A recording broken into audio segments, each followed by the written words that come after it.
Um, Welcome everyone to today's deep dive. We've got a really fascinating one lined up for you today. Yeah, I'm really excited to get into this material. It's pretty eye-opening stuff. All right, so today we're pulling from a breakdown by the YouTube channel Productivity Accelerator, and they're looking at this highly specific time management framework. A framework used by, well, some of the most successful entrepreneurs on the planet. Exactly. And the whole mission for this deep dive, our goal here, is to rescue you from what the video calls um, ghosting in life. Ghosting in life, it's such a great term. It really is. It's that state of just going through the motions, waking up, working, coming home, scrolling on your phone, and barely existing without any real direction. Just drifting. Right, just drifting. Yeah. So we're going to look at how to pull out of that drift and move toward a concept called eudaimonia. Which is a fantastic word. Yeah. It's the continuous, intentional striving to build up the three main pillars of your life. And those are your health, your wealth, and your relationships. It's about constant optimization in those three areas. Okay, let's unpack this. Where exactly does this incredibly regimented framework come from? It originates with Ryan Serhant. Okay. And even if you only passively follow real estate or reality television, you probably know the name. Oh, yeah, he's everywhere. He is. He's a massively successful broker, an author, a television personality. He was a cornerstone of Bravo's $1 Million Listing New York. Right. He's the star of Netflix's Owning Manhattan. And right in the middle of the 2020 pandemic, he actually founded his own brokerage firm, Serhant. Wow. Right in the middle of 2020. Yeah, we are talking about someone who has closed literally billions of dollars in real estate. But what makes this relevant to our deep dive isn't the flashy TV persona. Right, it's the underlying system. Exactly. It's that his level of productivity actually caught the attention of serious academics. This is the part that blew my mind. Yeah, on August 15, 2023, the Harvard Business Review published a study dissecting his career. Harvard researchers. And they concluded that his true competitive advantage wasn't his, charismatic sales pitch or his innate market savvy. Okay. His ultimate secret weapon was an extreme, meticulous time management system he calls the 1,000-minute rule. That is just wild to think about. You have Harvard researchers essentially looking past the tailored suits and the reality TV drama to study the guy's calendar. They wanted to know how he literally spent his minutes. And step one of this 1,000-minute rule is what we can call the great equalizer. The math of it is so simple. It is. It's based on very simple, non-negotiable math. We all have 1,440 minutes in a day. Everyone on Earth. Everyone. Strip away about 7 to 8 hours for a healthy night's sleep, and you're left with roughly 962 to 1,020 waking minutes. Depending on how much you sleep. Right. So to make it actionable, the framework just rounds it to a flat 1,000. Every single morning, you wake up with a fresh, non-refundable deposit of exactly 1,000 minutes. And framing it as a flat deposit is really crucial here because time is the ultimate equalizer. Yes, so... Well, you can look at someone like Dwayne Johnson and realize, okay, I will never have his towering physical presence. Definitely not. Or you look at Arnold Schwarzenegger in his prime and know you weren't born with those world-class muscle-building genetics. Right, those are biological advantages. Exactly. But no matter your background, your resources, or your biology, you get the exact same 24 hours as they do. You get the exact same 1,000 waking minutes as Ryan Serhant. I think we all intuitively know that, but when you hear it framed as a fixed daily deposit, it really highlights a pretty massive gap in how we're educated. Oh, totally. Like, we spend years in school learning algebra, learning European history, and cellular biology. Stuff most of us rarely use. Right. But there's almost zero mandatory curriculum on how to efficiently manage the only resource we literally can never earn more of. Which is an incredible oversight, honestly. Because failing to understand the math of your time leads to some truly irrational behavior. Like what the video talked about. Yeah, and that brings up the core of step 2 in this framework, which is knowing your worth. The breakdown points out this hilarious but totally accurate psychological paradox. The coffee shop example. Yes. If someone at a coffee shop shortchanged you a $5 bill, you would notice immediately. I'd be pretty annoyed. You would probably speak up, demand your money back. Yeah. People fiercely guard small amounts of physical cash. But that very same afternoon, that exact same person will happily sit through a terrible hour-long conversation they have absolutely no business being in. Yep. Or they'll sit on the couch and mindlessly scroll social media for 2 solid hours, getting absolutely nothing from it. We act like bodyguards for our pennies, but we leave the vault door wide open for our minutes. The psychology behind that is simple, though. It's about visibility. A $5 bill is tangible. When it leaves your hand, your brain registers the loss. You literally see it disappear. Exactly. But time is invisible. Because we can't physically see it depleting, we treat it as if the supply is infinite. The framework argues that the only way to fix this is to force that invisible resource to become visible. By assigning a literal calculated dollar amount to it. Precisely. Here's where it gets really interesting. The source actually provides specific formulas to calculate this based on how you earn a living. Let's walk through those. Let's look at the hourly worker first. Hmm. Say you work at McDonald's making $10 an hour. Okay. The framework says you do not value your time at $10. You double it, making your time officially worth $20 an hour. Yes, and the logic here is rooted in basic business economics. Break that down. Any successful business generates profit by paying you less than the total value you produce. Right, otherwise they wouldn't hire you. Exactly. If you are ambitious, you need to mentally claim that surplus value. By doubling your wage, you are setting a psychological baseline for your true worth. Wait, I have to push back on that a little bit. Go for it. If I'm an hourly worker, literally only getting paid $10 an hour, pretending I make $20 doesn't magically pay my electric bill, how does that mental math actually help me in the real world? Practically, it doesn't pay the bills today. You're completely right. But psychologically, it alters your decision-making. Okay, how? If you genuinely believe an hour of your life is worth $20 instead of $10, you stop volunteering for low-value tasks that keep you stuck at that $10 level. It forces you to look at your off hours differently. Like how you spend your evenings. Right. You start asking, how do I upskill during my free time so my actual paycheck matches my $20 valuation? It's about shifting from a static mindset to a growth mindset. Okay, I see the angle now. It builds an internal standard for yourself. Exactly. Now, what about a salaried worker? The math is a bit different there. Yeah, you take your total yearly income and divide it by 2,000. 2,000 hours? Right, which accounts for roughly a 40-hour work rate over 50 weeks a year. So if your salary is $50,000 divided by 2,000, that's $25 an hour. But again, you're ambitious, so you double it. Your time is officially worth $50 an hour. And for those in commission-based careers, which was Serhant's world as a real estate agent, you don't have a reliable salary. It fluctuates wildly. So you have to use historical data. You take your average yearly gross income over the last 5 years. Okay. If that averages out to $100,000 a year, you divide by 2,000, getting $50 an hour. Yeah. Double it, and your time is now worth $100 an hour. Boom! You are now a $100 an hour individual. And once you lock that number in your head, the way you approach step 3, which is planning, completely changes. The routine suggested here is taking just 10 to 20 minutes right before you go to bed to map out the next day. Just a quick session. Yeah, you note your wake-up time, your sleep time, and you block out the hours in between. But you don't just fill those blocks with whatever feels urgent in the moment. You have to aggressively prioritize high ROI or return on investment tasks. Because if you don't plan the night before, you wake up and default to the path of least resistance. Which, for our $100 an hour real estate agent, the path of least resistance is waking up, slowly checking emails, maybe updating a social media profile. Those are low ROI tasks. Right. A structured nightly plan forces that agent to look at the blank hours and slot in hard lead generation, making cold calls, securing new clients. Because that is the only activity that actually justifies their $100 hourly rate. And that concept leads perfectly into one of the most practical examples in the breakdown, which they call the grocery trap. This is a great example. Let's keep using our $100 an hour agent. They need food for the week, so they decide to go grocery shopping. Between the drive to the store, navigating the aisles, waiting in the checkout line, which I personally despise, loading the car, driving back, and unpacking, the whole errand takes 3 hours. 3 hours. That agent just spent $300 in time to purchase maybe $100 worth of food.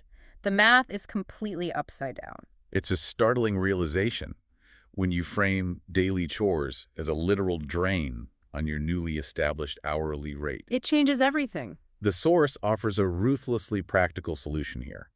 Use a grocery delivery subscription service. Pay the $10 monthly fee. Pay for your groceries, leave a generous tip for the driver, and you are done. You just bought back 3 hours of your life for a fraction of what your time is actually worth. Exactly. And this is where that concept of eudaimonia really kicks in for me. Buying back those 3 hours doesn't mean you just sit at your desk and do 3 more hours of cold calling. No, Right. not necessarily. You can take that reclaimed time and invest it into the other pillars. You can spend an hour at the gym for your health and 2 hours having an uninterrupted dinner with your family for your relationships. And that is the ultimate goal of the framework. It's really about how you view delegation. Unpack that a bit. The underlying philosophy isn't just a hack for getting groceries. It's a mandate to ruthlessly outsource anything in your life that costs less than your hourly rate. Anything at all. Yes. As you outsource those lower value tasks, you free up massive blocks of time. You invest that time into high ROI activities, which eventually increases your baseline value. So suddenly you're making more money. Right. Soon, your time is worth $200 an hour, which means even more tasks fall beneath your pay grade and can be outsourced. It creates this incredible upward spiral of productivity and freedom. But a brilliant, color-coded plan means absolutely nothing without step 4, execution and isolation. Because a plan is just paper. Exactly. You can have the most beautifully optimized schedule in the world, but if you sit down in your living room with the TV on and hope the work magically gets done, you're going to fail. Environment dictates execution. You cannot execute high-level work in a highly distracted space. The creator of the source video shared a fantastic personal anecdote about this exact friction. The Weichert office story. Yes.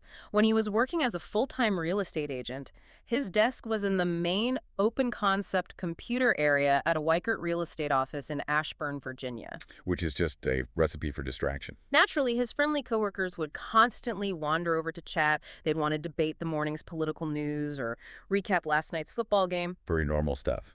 But he realized that every hour he spent politely shooting the breeze with the office was literally taking $100 out of his pocket. It's a difficult dynamic because his coworkers weren't being malicious. They were just participating in normal office culture. Yeah.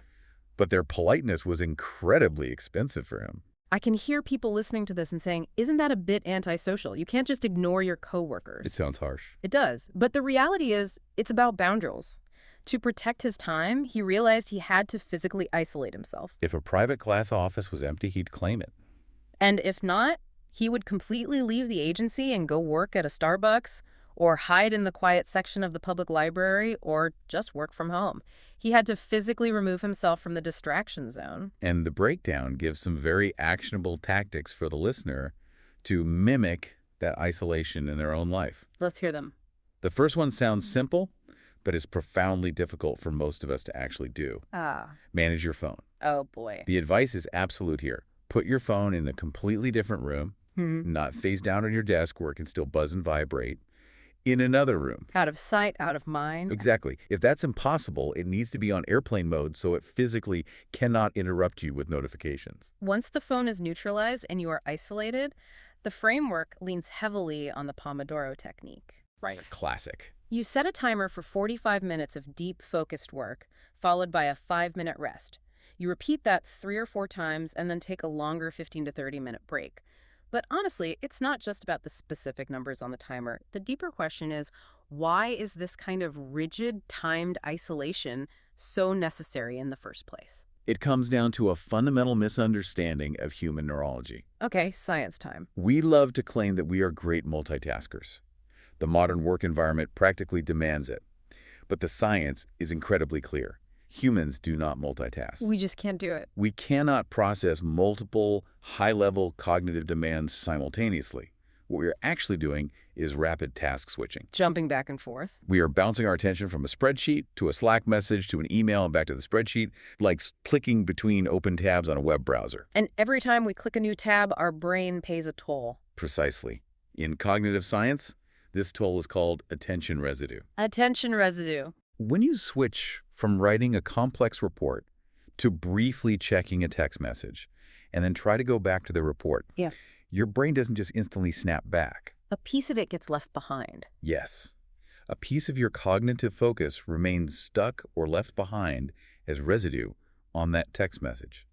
It's like trying to run a heavy software program on a computer while 5 other heavy programs are running in the background. The fan spins up. The fan spins up, the system lags, and eventually it crashes. The more you switch tasks, the more attention residue builds up in your brain. Mm. This rapid switching burns you out mentally long before the day is over. And it practically guarantees that your output will be mediocre. You aren't doing 5 things well, you are doing 5 things poorly. Exactly. That visual of the computer lagging is so accurate. That attention residue is exactly what makes you feel exhausted by 2 p.m. even if you haven't physically moved from your chair all day. It's cognitive exhaustion. So we've secured our 1,000 minutes, calculated our hourly worth, planned the day to avoid the grocery trap, and isolated ourselves to execute without attention residue. We're making progress. That brings us to step 5, which is review. And I think this is where the framework actually shows some grace. You take time at the end of the day to review your planner, and you have to normalize the reality that you will almost never finish everything on your list. A plan is an intention, not a crystal ball. Life is going to happen, and it honestly doesn't care about your hourly rate. Right. The breakdown gives a great example of this. You might have 2 hours blocked off for hard lead generation, but suddenly your mom calls. You're not going to ignore your mom. No. You pick up, figuring you'll just chat for 15 minutes. But 15 minutes turns into a massive, wonderful 3-hour conversation. And your entire afternoon schedule is completely blown up. Completely gone. And according to the framework, that is okay. Life happens. But you have to know the difference between a meaningful detour and a boundary violation. That is the crucial distinction in the review step. When you look at the tasks you missed, you weren't just crossing them out, you were investigating why they didn't get done. Looking for the root cause. Was it a rare, deeply valuable anomaly, like spending 3 hours catching up with your mother? Because that actually serves the relationship pillar of eudaimonia. That's a win. It is a win. Or did you miss your tasks because a coworker called to complain about office politics for an hour and you didn't know how to hang up? So what does this all mean? It means we have to talk about the friction of setting boundaries. The source material actually goes on a pretty intense mini rant about this, specifically regarding phone calls. It does pull no punches here. The hard truth presented is this: just because someone calls you does not entitle them to your time. That is incredibly difficult for people who struggle with people-pleasing. We are socially conditioned to feel immense guilt if we see the phone ringing and choose to ignore it. The guilt is very real. But the creator of the system is uncompromising on this point. They argue that people call you because they have decided their issue is urgent. To them. To them. But if you really analyze it, 95% of the time, it is not an actual emergency. Not even close. It could have easily been a text message. It could have been a voice note that you listened to on your own schedule. Or it could have waited until the next time you saw them. If you answer every ring, you are allowing other people to dictate how you spend your 1,000 minutes based entirely on what they find important, not what you have prioritized. You have to protect your time, even if it feels uncomfortable to let the phone go to voicemail. Which perfectly sets the stage for the final piece of the system. Step 6. Optimize. Bringing it all together. The review process feeds directly into optimization. You are constantly striving to, as the old saying goes, sharpen the saw. You analyze the root causes of yesterday's failures. Yes. If you realize your boundary setting is weak, and you let non-urgent phone calls derail your focus, you restructure your physical environment for tomorrow. Maybe the phone stays in the drawer all morning. Exactly. You are continually hunting for new, low-level tasks to outsource, new methods to deepen your isolation during work blocks, and new strategies to increase the overall value of those 1,000 minutes. It's an aggressive, ongoing process. You don't just write down your hourly rate once and suddenly wake up with Ryan Serhant's real estate empire. It requires daily auditing. And that is exactly what we want you to take away from this deep dive. Tomorrow morning, your alarm is going to go off. Without fail. The second you open your eyes, a brand new, non-refundable deposit of exactly 1,000 minutes is going to hit your account. It is entirely up to you how they are spent. Are you going to ghost through them, letting the path of least resistance and other people's emergencies dictate your day? Or are you going to calculate their worth, protect them fiercely, and use them to deliberately build toward eudaimonia? It's your choice. As you consider how you allocate those 1,000 minutes tomorrow, there is a final layer to this to mull over. We've spent this entire time talking about treating your minutes exactly like an investment portfolio, about ruthlessly auditing your hourly rate, cutting out low-value chores, and isolating yourself to maximize output. But how does that intense optimization mindset change the way we view our free time? If we are truly optimizing for long-term success and eudaimonia, which includes health and relationships, Is it possible that consciously allocating a portion of your minutes to pure, uninterrupted, unapologetic rest actually yields the highest ROI of all? Wow. By deliberately stopping the clock to prevent burnout, aren't we actively protecting and increasing our future earning potential? That is a phenomenal question to end on. If you treat rest as a high ROI investment rather than wasted time, it completely changes the math. Something to really examine as you sit down to plan your 1,000 minutes tonight.